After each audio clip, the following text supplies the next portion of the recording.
শপথ নিলেন বিচারপতি এ.কে.এম আসাদুজ্জামান ও ফারাহ মাহবুব।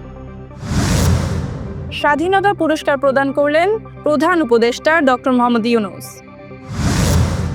এক নারীকে সংঘবদ্ধ ধর্ষণ ও হত্যার দায়ে ৩ যুবকের মৃত্যুদণ্ড।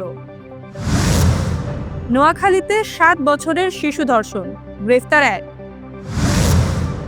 মার্কিন পররাষ্ট্র দপ্তরে আবারও বাংলাদেশ প্রসঙ্গ। ৬.৭ মাত্রার শক্তিশালী ভূমিকম্পে কাঁপল নিউজিল্যান্ড। মাঠে নামার আগে তামিমের জন্য দোয়া ক্রিকেটারদের। আইসিইউতে অভিনেত্রীর মা, হাসপাতালে ছুটলেন জ্যাকলিন।